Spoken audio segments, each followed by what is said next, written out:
She is nothing but a worthless omega. The words crossed the Hall of Asterwyn and left behind a silence colder than the snow outside. Alara stood beneath the ancient silver banners with her hands resting at her sides. She did not lower her eyes. Beyond the open doors, 12 royal guards stood along the stone steps, while several senior guards remained inside the hall, their dark ceremonial armor reflecting the pale winter light. The nobleman who had spoken gave a thin smile. Nightfang banished her. Now she arrives carrying an old pendant and expects us to believe she belongs here. Alara felt every gaze turn toward her.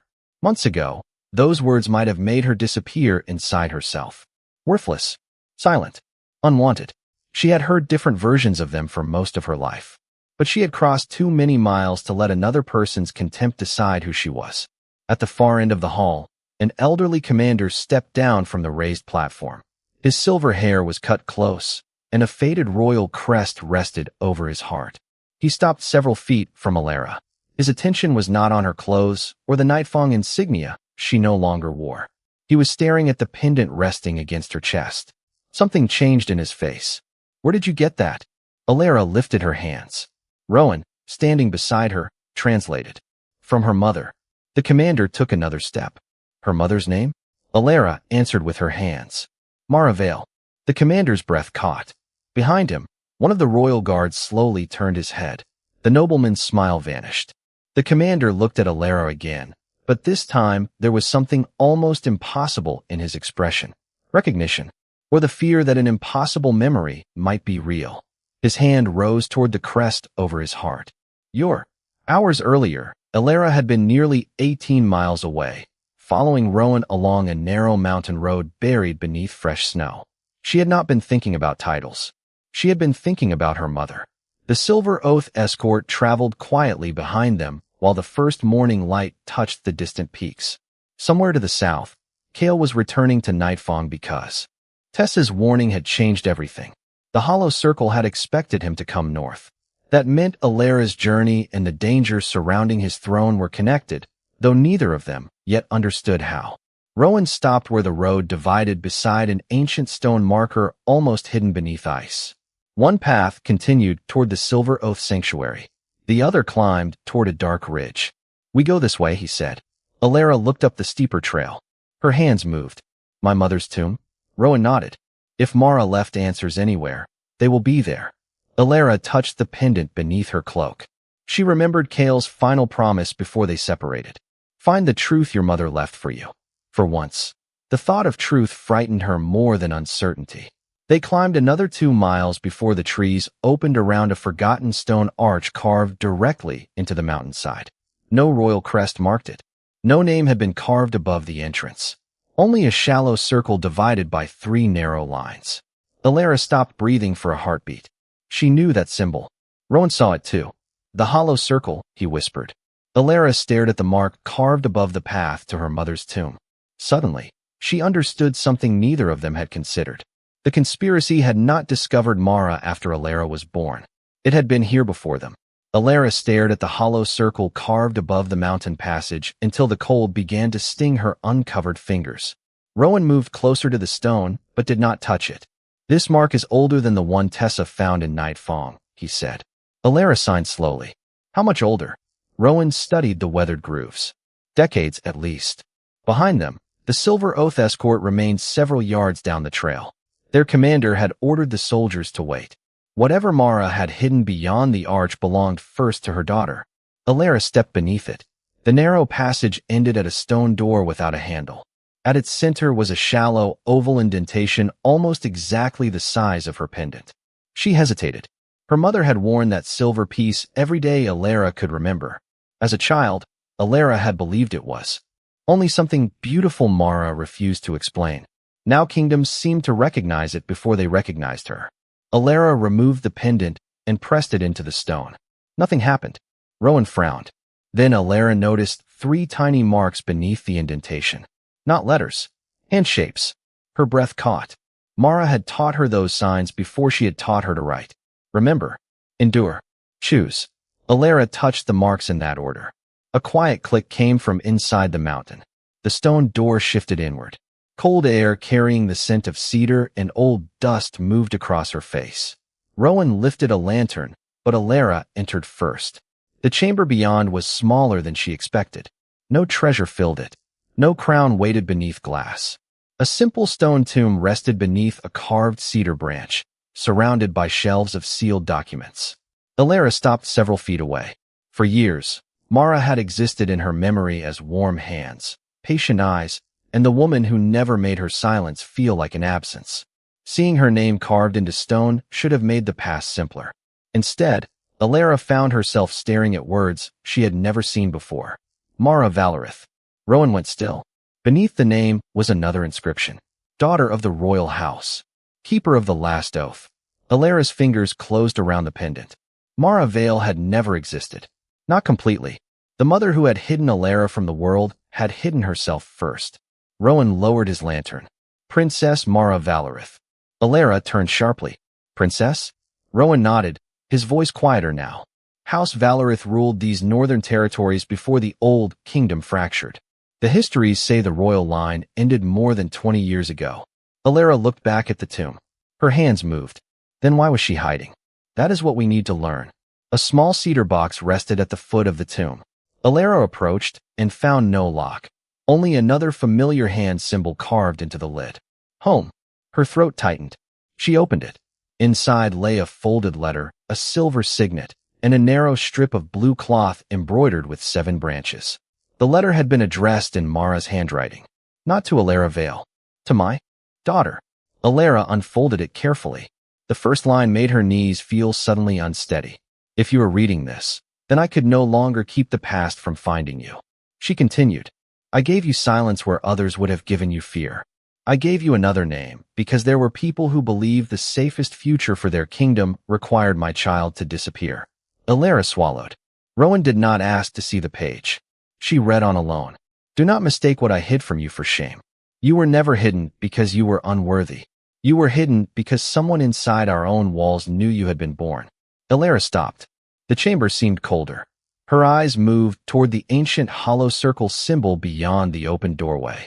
At the bottom of the page, Mara had written one final sentence in darker ink. Alara read it twice before handing the letter to Rowan. His face changed. If you found this, he whispered, then they failed to erase you. Rowan read the sentence once more, then returned the letter without speaking. Alara folded it carefully, but her hands were no longer steady. Someone inside House Valerith had known she existed. Someone had wanted the royal line to disappear so completely that even a child had become a threat. She looked toward Mara's tomb. Her mother had carried that knowledge alone while teaching Alara ordinary things. How to mend a winter coat, how to recognize approaching rain, how to answer cruelty without becoming cruel herself. Alara signed, there must be more. Rowan raised the lantern toward the shelves. Your mother expected you to come here someday. They began opening the documents one at a time. Most were household records, old maps, and correspondence written during the final months of House Valerith. Several pages mentioned unrest inside the royal court, but names had been deliberately removed. Then Alara found a second envelope, sealed with blue wax. The silver signet from Mara's cedar box fit perfectly into the impression. Inside were 3 pages. The first was a record of birth. Alara's eyes moved immediately to the date. It matched the birthday Mara had always given her. The mother's name was clearly written. Princess Mara Valerith. The space where the child's name should have appeared had been cut cleanly from the parchment. Rowan stared at the missing strip. Someone did not destroy the entire record. Alara looked at him. Why not? Because they needed proof that a child had existed, while making sure no one could prove who that child became. Alara felt a coldness that had nothing to do with the mountain air. The second page contained Mara's handwriting. 3 things will remain if the official histories are changed. My signet will prove my house. The blood registry at Asterwyn will prove my child was born. The royal guard will remember the oath they were ordered never to speak of. Alara read the lines again. Royal guard? Rowan nodded slowly. The old Valerith guard was dissolved after the royal house fell. A small ceremonial unit still serves at the Hall of Asterwyn. They guard the sealed registry. Alara touched the missing section of the birth record. Her hands moved. If my name is gone, how can the registry prove anything? I do not know. Rowan glanced at the 3rd page. But Mara believed it could. Alara opened it. There were no family names, only a map showing a road from the mountain sanctuary to Asterwyn, nearly 16 miles east. Beside the route, Mara had written another message. Do not go there because someone promises you a crown. Go only when you are ready to know what the crown cost. Alara closed her eyes. In Nightfang, people had decided her worth before asking for truth. Here, the opposite danger waited. People might decide she mattered only because her mother had been royal. Neither felt right. She signed, I do not want a title to become the reason people listen to me. Rowan's expression softened. Then do not let it. She looked at him. A title can tell people where you came from, he continued. It cannot tell them who you are. Alara placed Mara's signet beside the pendant. For most of her life, she had believed silence was the thing that made her different. Now she understood that silence had also protected a name someone had tried to remove from history. A faint sound came from outside the chamber. Boots on snow. One of the Silver Oath. Scouts appeared beneath the stone arch. Commander Thorn. Riders are approaching from the east. Rowan's posture changed. How many? 5. They carry the crest of Asterwyn. Alara and Rowan exchanged a glance. No message had been sent to the hall. No one there should have known she had reached Mara's tomb. The scout continued. Their commander says the hall has been waiting for the woman carrying the silver pendant. Alara slowly closed her fingers around it. Rowan looked toward the open passage. Then someone at Asterwyn knew you were coming before we did. By the time Cale saw Nightfang's towers again, the morning sun had climbed above the eastern pines, but the kingdom he had left behind no longer felt like the kingdom he knew. Garrick had reached the palace hours earlier with 6 guards and Aldrin's first warning, yet the courtyard was strangely quiet when Cale rode through the northern gate. No council members waited on the steps. No ceremonial officers came to receive him. Aldrin stood alone beneath the stone archway. Cale dismounted before his horse had fully settled. What happened? Aldrin handed him a folded notice bearing the Royal Council seal. While you were north, Chancellor Hale called an emergency session. Cale opened it. The council had voted to suspend several royal appointments until the king's return, supposedly to preserve stability. How many supported him? Enough to make the kingdom nervous. Not enough to take your authority. Cale looked toward the palace windows. That was not the goal. Aldrin nodded. I agree. They entered through a private corridor instead of the great hall. Tessa waited inside Cale's study with a blanket around her shoulders and a cup of tea untouched beside her. She looked exhausted, but when Cale entered, she stood. You do not need to stand for me, he said. Tessa slowly sat again. Cale placed Mara's name, Alara's pendant, and the hollow circle at the center of his thoughts. Aldrin said you remembered something. Tessa's fingers tightened around the cup. Before I disappeared, I heard 2 men speaking behind the archive wall. I did not understand what they meant then. What did they say? She looked at Aldrin before answering. One said the king would follow the Omega north. The other said that was acceptable as long as the Valerith girl never reached Asterwyn. Cale went still. Valerith. Yes, your majesty. Aldrin crossed to a locked cabinet and removed an old historical volume. House Valerith ruled much of the northern territory before its royal line vanished. Officially, there were no surviving heirs. Cale remembered Rowan's words about Mara's tomb and Alara's bloodline. Suddenly, the hollow circle's interest in her pendant made terrible sense. They knew who Alara was before we did. Tessa lowered her gaze. I think they knew who her mother was. Cale turned toward the door. Every instinct told him to ride north again. Find Alara. Reach Asterwyn before whoever had been watching her did. Then he remembered the way she had looked at him when she signed that she did not need his protection.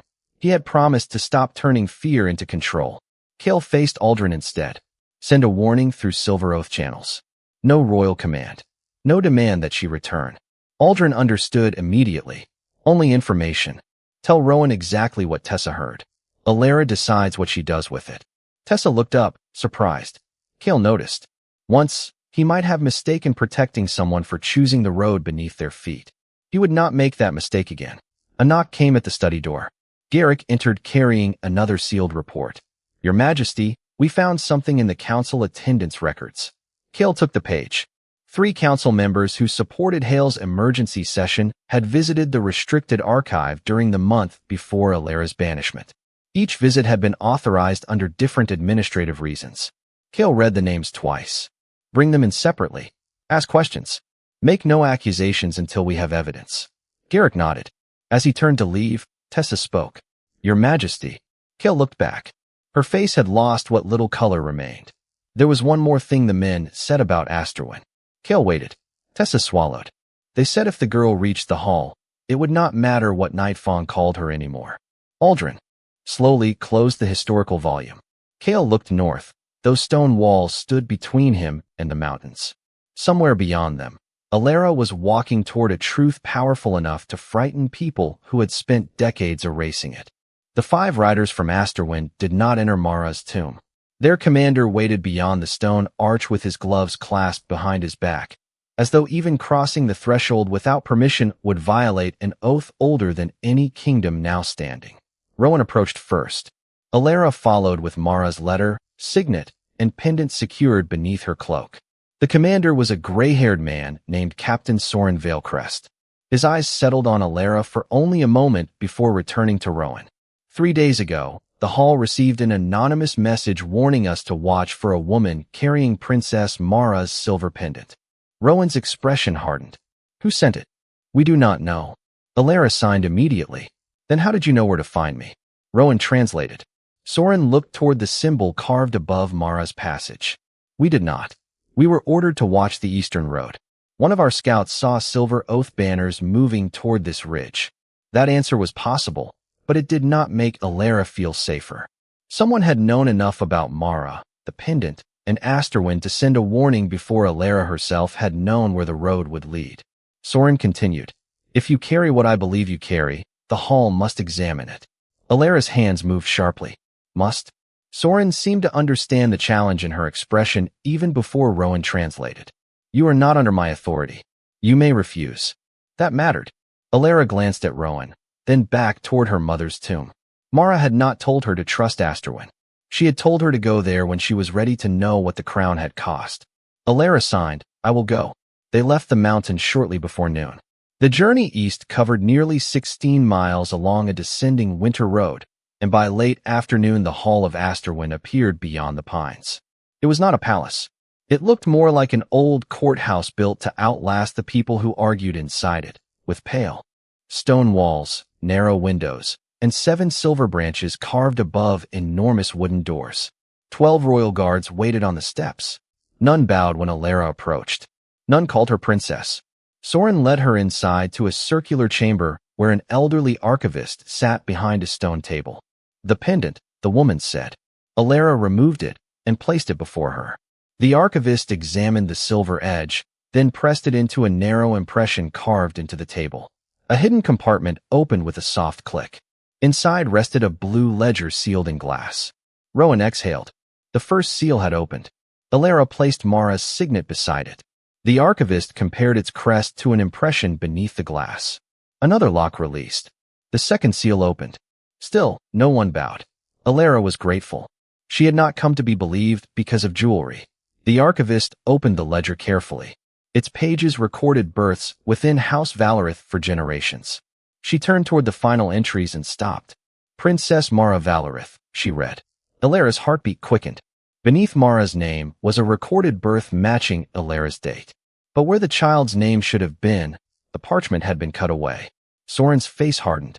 Can the record be restored? Not from this ledger. The archivist looked at Alara. A birth without a name proves Mara had a child. It does not prove you are that child. The room seemed to contract around her. 2 seals had opened, yet the truth remained one step beyond reach. Then the archivist noticed something inside the glass compartment. A second strip of parchment lay beneath the ledger, folded so tightly it had been hidden by the binding. She unfolded it. 7 words were written across the faded surface. Her eyes lifted slowly toward Soren. Call the surviving members of the old royal guard. Soren went still. Why? The archivist turned the parchment so he could read it. Because Princess Mara left a 3rd seal, and it was never meant to be opened by us. The surviving royal guards did not arrive together. Soren sent riders across Asterwyn, and for nearly an hour Alara waited beneath the silver branches carved into the ceiling while winter light faded beyond the narrow windows. The archivist kept Mara's hidden parchment turned face down on the table. She would not explain the 3rd seal until the witnesses arrived. Alara did not ask her to. Whatever waited on that paper had survived more than 20 years. It could survive another hour. The great doors finally opened. Four elderly guards entered wearing ceremonial coats bearing the faded seven-branched crest. None seemed impressed by the Silver Oath commander standing beside Alara. None bowed to her. Their attention went immediately to Mara's signet. Before Soren could speak, another voice came from the doorway. So this is the woman causing half the north to whisper about a dead royal house. A small delegation had entered behind the guards. At its center walked Lord Everin Dane, a northern noble whose family had administered former Valerith lands since the dynasty disappeared. Soren's expression cooled. This proceeding is sealed. Dane held up a document. Not when a claimant could affect every territorial charter issued after Valerith rule ended. His gaze moved to Alara. Recognition flickered there, followed by contempt. I know who she is. Nightfang banished her. Rowan stepped forward, but Alara touched his sleeve. She did not need protection from words. Dane approached the table and looked at the damaged birth registry. This proves Princess Mara had a child. Nothing more. That is why the royal guard was summoned, Soren said. Dane gave a humorless laugh. To identify a woman none of them has seen since infancy? His eyes returned to Alara. Nightfang discarded her, and now she arrives with an old pendant expecting history to make her important. The word struck an old place inside Alara, but they did not own it anymore. She remembered palace corridors where servants had spoken around her as if silence meant she could not understand. She remembered standing alone while accusations became judgment.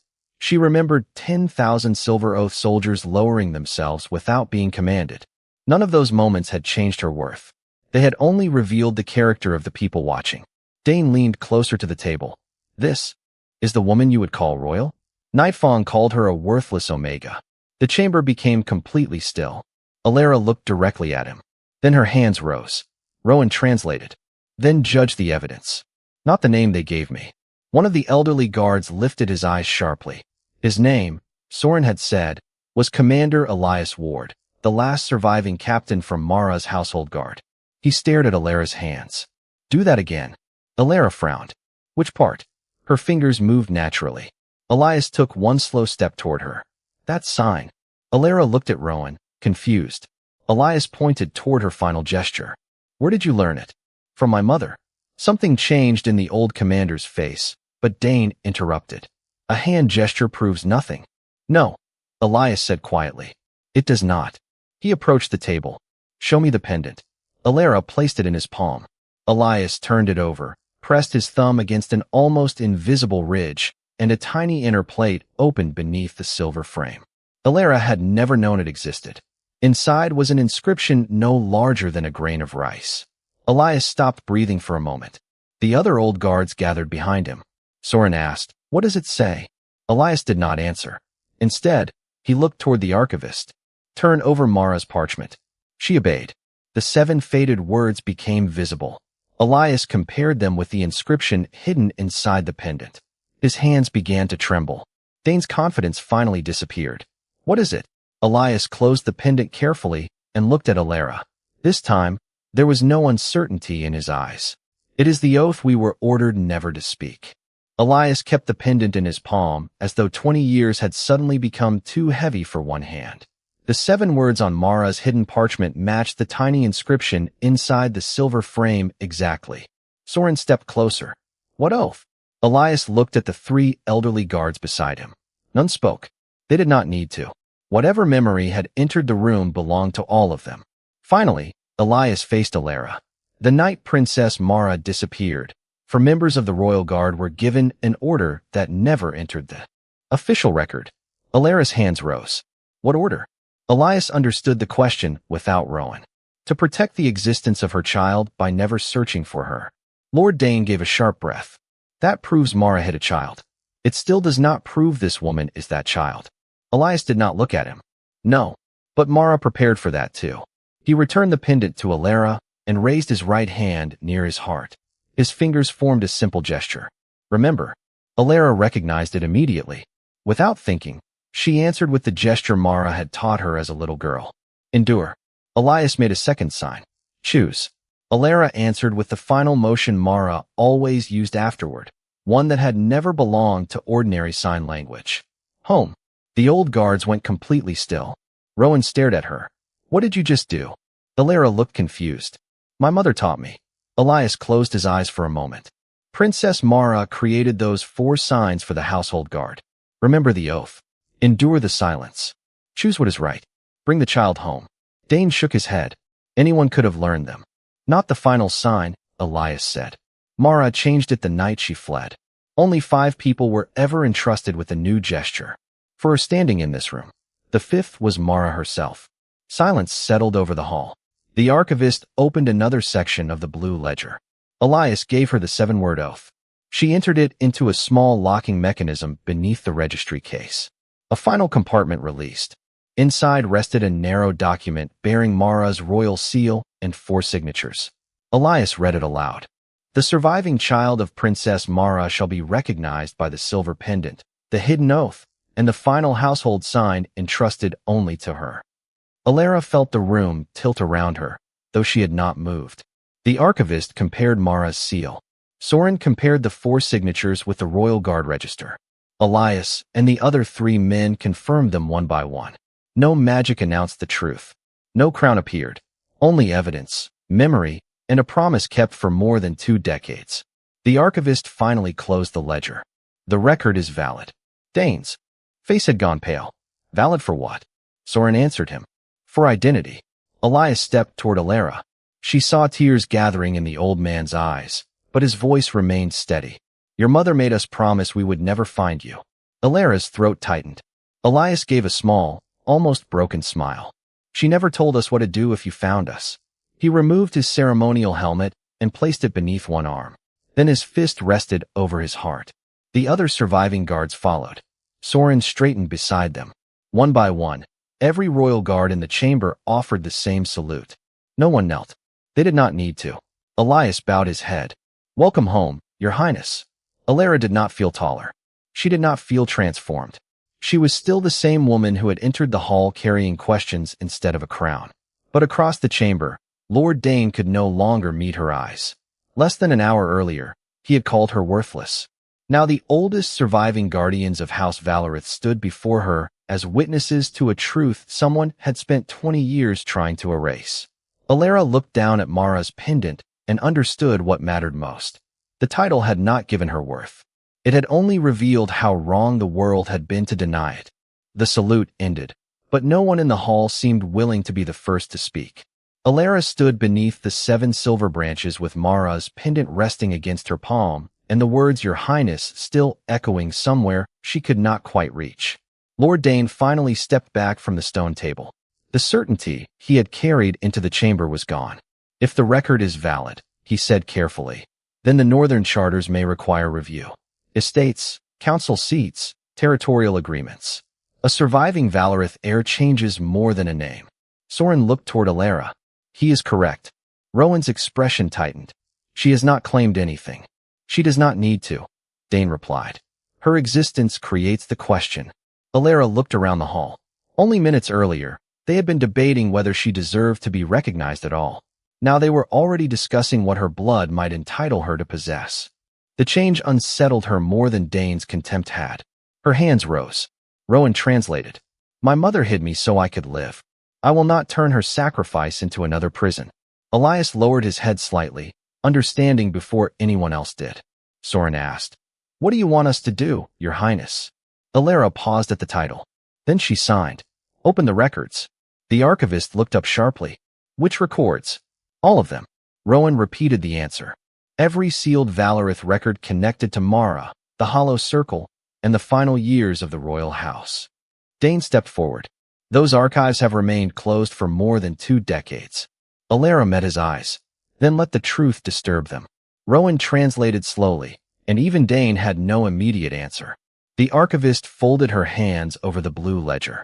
There is something you should understand before you make that request official.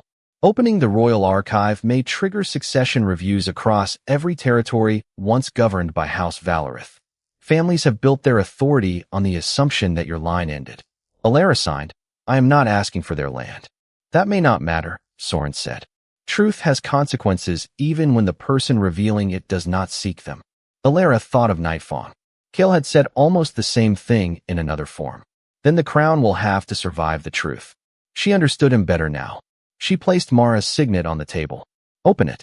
Elias studied her for several seconds, then smiled faintly. Your mother would have done the same. The archivist rose and led them through a narrow corridor behind the hall. 2 royal guards followed, while Dane was required to remain outside. At the end stood a cedar door marked with the 7-branched crest. 3 separate keys opened it. The air beyond smelled of old paper and dry wood.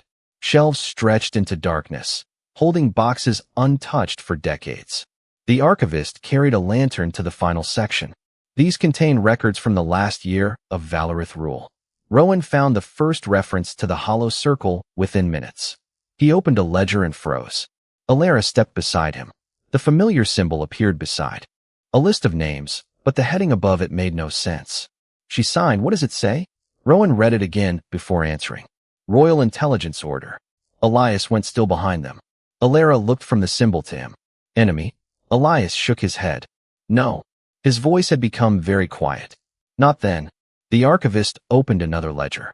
The same symbol appeared beneath the royal crest, followed by an oath of service to House Valerith. Alara felt the cold return to her hands. The organization that had helped erase her family had once belonged to it. Rowan turned another page and found a list of commanding officers. Several names had been removed, but one entry remained intact. Elias leaned closer. Whatever he saw drained the color from his face. Alara signed. Who is it? Elias did not answer immediately. Instead, he closed the ledger and looked toward the sealed doors behind them. Before I tell you, he said, we need to make certain no one outside this room knows we found this book. The cedar archive door remained locked while Elias stood over the open ledger, one hand resting beside the name that had unsettled him. Alara waited. She had learned that silence could make impatient people reveal more than questions ever did. Finally, Elias looked at the archivist. No copies leave this room until we know who can be trusted. The anonymous warning returned to Alara's mind. Someone had known she was coming before Asterwyn knew why. Whoever had sent that message had known about Mara's pendant, the hall, and the road that would bring Alara here. She could not yet tell whether that unseen person had been protecting her or guiding her towards something they wanted her to find. Rowan stepped closer. Whose name is it? Elias turned the ledger toward them. Beneath the heading for the hollow circle's commanding officers, one entry remained untouched by whatever hand had removed the others. Lord Corvin Valerith. Alara stared at the surname. Her fingers moved slowly. Family? Elias nodded. Princess Mara's uncle. He served as keeper of the Royal Intelligence Order during the final years of Valerith rule. Rowan looked back at the hollow circle symbol. Then the organization. Hunting Alara began inside her own house. Not exactly, Elias said. The hollow circle was created to protect the royal family from threats no ordinary guard could reach. If it later helped erase that family, someone turned its purpose against the people it had sworn to serve. Alara looked at Mara's signet resting in her palm. Her mother had written that someone inside their walls knew of her birth. Now those words carried a name, but not yet an answer. She signed. Was Corvin the traitor? Elias shook his head. This ledger proves he commanded the circle. It does not prove he betrayed anyone. Alara appreciated the distinction. She had once been condemned by people who treated suspicion as proof. She would not repeat their mistake, even against a man who might have helped destroy her family. Rowan opened the next record. Several pages documented coded assignments, but the final entries had been removed. Only one notation remained beside the date Mara disappeared. Operation suspended by order of the Crown. Authorization transferred. Transferred to whom? Alara signed. The archivist searched the following pages. That record is missing. Elias looked toward the door. Then someone knew exactly what needed to disappear. Alara took Mara's letter from inside her cloak and placed it beside the ledger. We need Kale to see this, Rowan said. Alara hesitated only briefly before nodding. This truth no longer belonged to one kingdom. The Hollow Circle had manipulated Nightfang, followed her family for decades, and anticipated Kale's movements. Rowan prepared a short dispatch while Elias added his seal confirming Alara's identity and the authenticity of the archive. Alara added one sentence in her own hand. Do not accuse anyone until the evidence is complete. The message left Asterwyn before sunset with 2 Silver Oath riders. Hours later, far to the south, Cale stood in his study as Aldrin placed the sealed dispatch before him. The palace had grown quieter since the council members were separated for questioning, but Cale no longer mistook quiet for safety. He broke Elias's seal and read. First came the formal recognition of Alara as the surviving daughter of Princess Mara Valerith. Cale stopped there for a moment. Aldrin watched him. Well, Cale lowered the page slightly. They recognized her. As Mara's daughter? As surviving royal issue of House Valerith. Something almost like relief crossed his face. Then no one calls her worthless again. He continued reading. The relief vanished.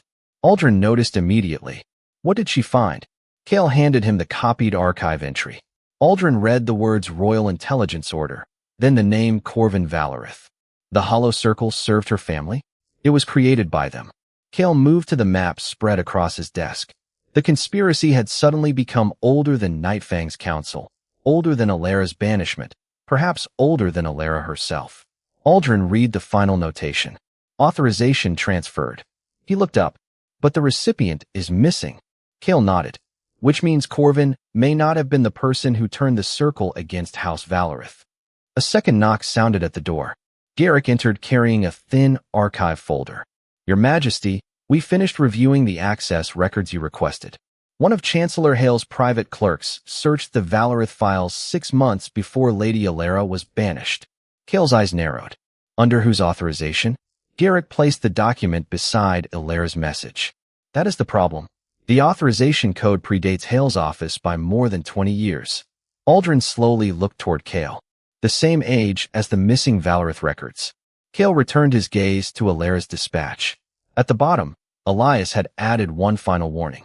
The Hollow Circle did not enter House Valerith as an enemy. It already possessed the keys. Aldrin's voice dropped. What did she find? Cale folded the message carefully. The Hollow Circle did not destroy her family from the outside. He looked toward the dark palace corridor beyond his study. Someone inside her own house opened the door.